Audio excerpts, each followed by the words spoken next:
Assalamualaikum warahmatullahi wabarakatuh. Sahabat muslim, kembali lagi bersama Fakta Islam. Semoga sahabat semua diberikan Allah Subhanahu wa taala hari yang baik dan penuh berkah. Sebelum mulai video, tekan tombol subscribe dulu, bro. Ada suatu kisah mengenai seseorang bernama Robbi bin Kaisam, seorang pemuda soleh yang pada zaman sahabat Rasulullah SAW. Robbi bin Kaisam, beliau adalah seorang tabi'in yang merupakan murid dari sahabat Nabi yang bernama Abdullah bin Mas'ud radhiyallahu anhu. Sejak kecil, beliau sudah dikenal sebagai seorang yang ahli ibadah.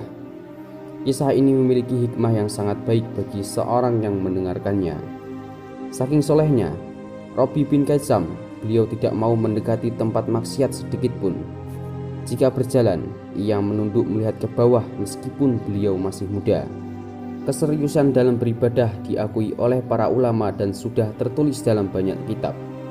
Dalam riwayat Abdurrahman bin Ajlan bahwa Robbi bin Kaisam pernah sholat tahajud membaca surah Al-Jathiyah, dan ketika sampai ayat 21 beliau menangis.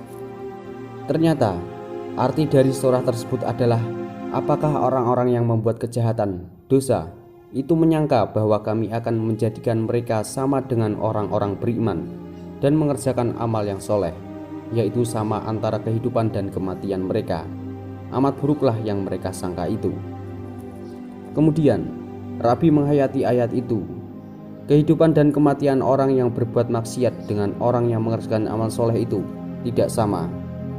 Dan Rabi terus menangis dalam sholatnya. Ia mengulang bacaan ayat itu sampai terbit fajar.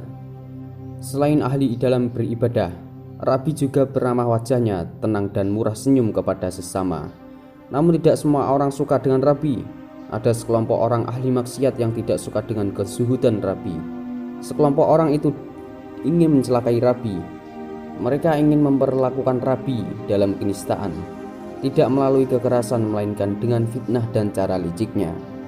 Dan ada lagi sekelompok orang yang ingin menguji keimanan Rabi.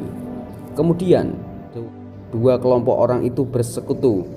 Kemudian mereka menyusun suatu rencana dan akhirnya menyewa seorang wanita yang sangat cantik wajahnya, warna kulit dan tubuh yang menawan. Mereka memerintahkan wanita itu untuk menggoda Rabi agar bisa jatuh dalam perangkap mereka, yaitu fitnah dalam kenistaan. Jika wanita cantik itu bisa menaklukkan Rabi, maka ia akan mendapatkan upah yang sangat tinggi sampai 1000 dirham. Wanita itu begitu bersemangat dan yakin akan bisa membuat Rabi takut pada pesona kecantikannya. Kemudian malam datang. Rencana jahat itu benar-benar dilaksanakan. Wanita itu berdandan sempurna. Kemudian ia mendatangi rumah Robbi bin Kaisam. Ia duduk di depan pintu rumah dan menunggu Robbi bin Kaisam pulang dari masjid. Dan tak lama, Robbi pun datang. Wanita tersebut siap dengan tipu dayanya. Ia menutupi wajahnya dan keindahan pakaiannya dengan kain hitam. Ia menyapa Robbi dan berkata, "Assalamualaikum, apakah Anda punya setetes air penawar dahaga?" "Waalaikumsalam, insya Allah ada. Tunggu sebentar," jawab Robbi. Kemudian Robbi masuk rumah dan mengambil air minum. Kemudian ia memberikan secangkir air dan memberikannya pada wanita bercadar hitam itu. Kemudian wanita bercadar itu berkata, "Bolehkah aku masuk dan duduk sebentar untuk minum? Aku tidak terbiasa minum dengan berdiri." Robbi agak ragu, namun beliau mempersilahkan wanita itu dan membuka semua jendela dan pintu dengan lebar-lebar. Kemudian wanita itu duduk dan minum. Sesudah minum, wanita itu berdiri. Ia beranjak ke pintu dan menutup pintu sambil menyadarkan tubuhnya ke daun pintu. Ia membuka cadar dan kain hitam yang menutupi tubuhnya. Ia lalu merayu Robbi dengan kecantikannya. Robbi bin Kaisam terkejut, namun tidak berlangsung lama. Dengan tenang dan suara berwibawa, ia berkata kepada wanita itu, "Wahai saudari, Allah Subhanahu wa taala berfirman, sesungguhnya kami telah menciptakan manusia dalam bentuk yang sebaik-baiknya. Kemudian kami kembalikan dia ke tempat serendah-rendahnya. Allah yang Maha Pemurah telah menciptakan dirimu dalam bentuk yang terbaik. Apakah setelah itu kau ingin dia melemparkanmu ke tempat yang paling rendah dan hina, yaitu neraka?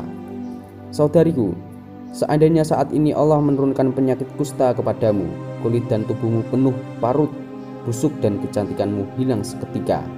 Semua orang jijik ketika melihatmu. Apakah kau juga masih berani bertingkah seperti ini? Saudariku, seandainya saat ini malaikat maut datang menjemputmu, apakah kau siap? Apakah kau rela pada dirimu sendiri menghadap Allah dengan keadaan seperti ini? Dan apa yang akan kamu katakan kepada malaikat munkar dan nankir di kubur? Apakah kau yakin bisa bertanggung jawab apa yang kamu lakukan saat ini pada Allah di padang mahsyar kelak? Perkataan Rabi yang mengalir di dalam jiwa yang penuh cahaya iman itu mampu menembus hati nurani wanita itu. Mendengar perkataan Rabi, mukanya menjadi pucat, tubuhnya bergetar, air matanya keluar. Ia kemudian langsung memakai kembali kain hitam dan cadarnya, lalu keluar dari rumah Rabi dan dipenuhi rasa takut kepada Allah Subhanahu wa Ta'ala. Perkataan Rabi terus terbayang sampai akhirnya wanita itu jatuh pingsan di tengah jalan.